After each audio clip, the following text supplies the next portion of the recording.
আসসালামু আলাইকুম। আজ আমরা চলে এসেছি মেলাতে। তো নারায়ণগঞ্জে প্রায়ই এরকম মেলা হয়ে থাকে ছোটোখাটো করে।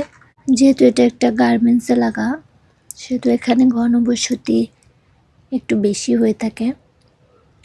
তো ছোটোখাটো যত মাঠ থাকে খালি, প্রায়ই তাতে মেলা হয়ে থাকে। আজ এই পাশে তো কাল ও পাশে, আজ এখানে তো কাল ওখানে। আর আমি সময় পেলে রোজাকে নিয়ে চলে আসি, একটু হেঁটে দেখি।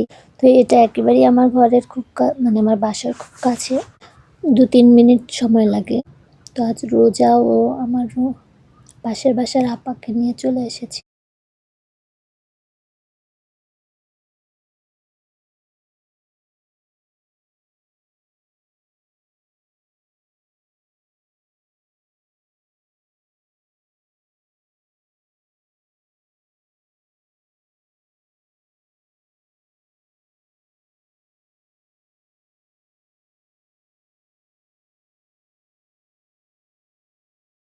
তো রোজা বারবার চেষ্টা করছিল বলার যে এগুলোতে সে উঠবে, তো আমি সাহস পাচ্ছিলাম না, কারণ এগুলো একেবারেই খুবই নড়বড়ে,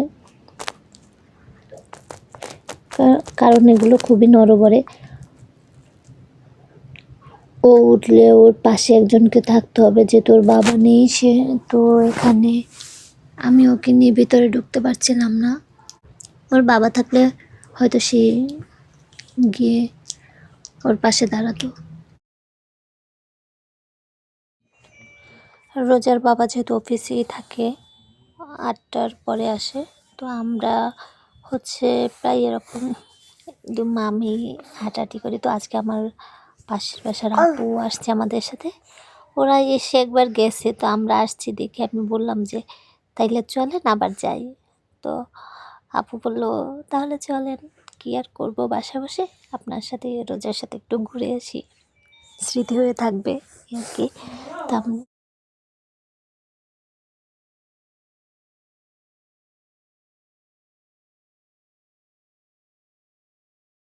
এখানে বাচ্চাদের প্লাস্টিকের খেলনাগুলো রয়েছে, মানে একটা রান্নাঘরে যা যা প্রয়োজন সব এখানে আছে বাচ্চাদের। এখানে বাচ্চাদের জিনিসই বেশি, পুতুল, খেলনা। বড়দের জিনিস বলতে কেবলমাত্র কিছু স্টল বসেছে বড়দের, যেমন রুটিবেলার বেলুন পিড়ি, এই ধরনের রান্নাঘরের ছোটোখাটো জিনিস, এবং 30 টাকা 50 টাকা করে যে ক্লিপ ব্যান্ড কসমেটিক্সগুলো কম দামের, এগুলোর কিছু স্টল বসেছে।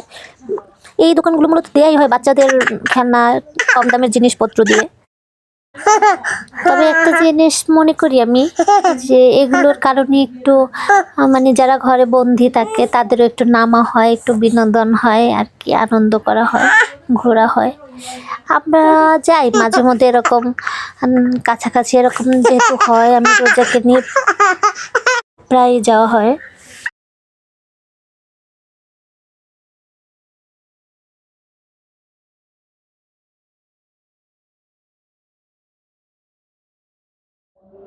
এই মেলা হয়তো আরও 7-8 দিন থাকবে। তো 7-8 দিন তো এই মেলা হয়তো এখান থেকে ভেঙে আবার অন্য কোনো পাশে বসবে, অন্য কোথাও, তবে খুব কাছাকাছি বসে এরা। তো হয়তো রোজার বাবা আসলে, মেলা থাকলে একবার আবারও আসা পড়বে রোজাকে নিয়ে। তো আজ এ পর্যন্তই, ভালো থাকবেন, আল্লাহ হাফেজ।